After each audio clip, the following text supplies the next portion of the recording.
Rookie. Today we're going to be taking a look at the Mezco 1/12 Collective Wolverine brown suit version. This guy is sporting some pretty decent articulation, a nice amount of accessories, and the detail on this guy is just top notch. I'm talking about the threading on the costume itself, the plastic molded details, and even the paint applications. Now what we want to look at is that articulation. The head can chicken neck. Look up that far. Look down that far. Tilt side to side. Get a little bit of shenanigans, and it goes around 360 degrees. The shoulder armor are on a hinge that you can move up and down like that, which allows a little bit of freedom. In this shoulder joint, which is on a hinge itself as well, it can only go up about that high, and it can go around 360 degrees, which allows me to show you my only really small complaint. When you try to do that, which I guess this is common, I noticed this in other reviews too, that this likes to pop off when you try to do the 360 movement. So there's something to look out for if you do plan on buying this figure. Swivel below the shoulder double jointed elbow. You've got that ball hinge wrist, so you can get a nice swivel and some up and down movement, and it's on a mushroom peg. The torso can crunch forward that far, crunch back that far.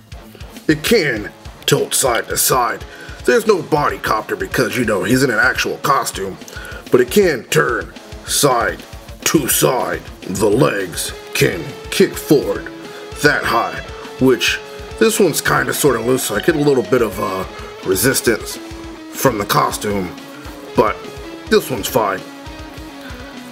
Only kick back about that much, and can kick out, surprisingly, for the crotch copter. Swivel at the thigh, double jointed knee. Mezco's getting a little bit better on the ankle rockers. The feet can point down that far, point up that far, and spin around 360 degrees. Now that we've seen that articulation, let's take a good look at some accessories. He comes with the Muramasa blade, smithereen slicing hot knife through butter, awesome claw hands, because what would Wolverine be without them? Also, he comes with an extra face. He comes with this face, which is it's a normal face. I kind of don't know, for my Wolverine figures, I don't really put the normal face on. He also comes with the Muramasa did come with a sheath, so there is that. So, and it does fit in like so. Notice that it gets kind of dirty whenever I take it in and out. So I don't know what's going on the inside, but yeah. So there's that. He's got, like, let me take this off. He's got this display base, which I really like. That, you know, they got the X deco and, you know, the flight arm, and you can also wait. I'm just gonna take. There's this piece, and you can put it in there, which allows you to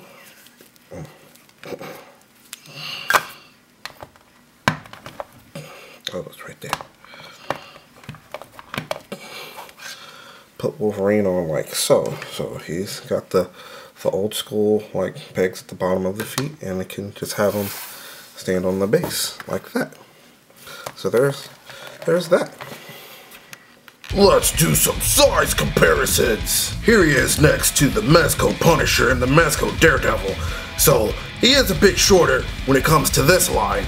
This is him next to the Figma Deadpool, which if you look at it, you can tell that this Deadpool is smaller, but Figmas are usually smaller in most cases anyways. There are some exceptions, but yeah. And here he is next to the amazing Yamaguchi Rebel Tech Wolverine. Now, that one's a bit shorter, but I do like the bulkiness of that one as opposed to this one. Now don't get me wrong, this one's still pretty good, so don't misread that as I'm a Revoltech fan. I do like both figures quite a bit. Oh, with all that being said, I thoroughly do enjoy this Mezco 112 figure. I could even say it's one of the better ones. Like, I really like the Punisher, the Daredevil is a little and the Space Ghost is pretty decent, but there are some issues with that. When I review him, I'll show you those. But I can't say the accessory choice was a little weird, like including the Muramasa blade over an extra head. Like, I feel that because they did the Tiger Stripe version, which I did not pick up obviously because I would be reviewing him, that one came with a face that had the mask off, which I would have preferred that over the Muramasa blade, because it's just, as much as it is relevant to the character, I just felt that that was more suitable for him. And he doesn't come with a pair of closed fists. He has one closed fist and a holding things hand, which is for holding the Muramasa. I felt that they could have included a bit more hands and, you know, and did better with the accessories. Also, there's a lack of butterfly joint, which is kind of weird because even Space Ghost has a butterfly joint, so I thought that was weird considering who the character is and how much action he does. But while it might sound like I'm complaining about the figure, there's just minor dislikes that I have. In comparison to the whole thing, this is a great figure. If you feel like getting it for the 73 bucks that I got it for on Amazon, definitely pick this guy up. And if I want to compare it to the Revoltech, I'd say this guy is great at doing like awesome static poses, while the Revoltech is great for super crazy dynamic poses. But yeah, this is a great figure. It's detailed, it's got nice, you know, articulation. I like how they did the musculature underneath the costume, and yeah, that's pretty much it. I don't have too much else to say about this figure, just pick it up. So, thanks for watching the review, and I'll see you guys next time.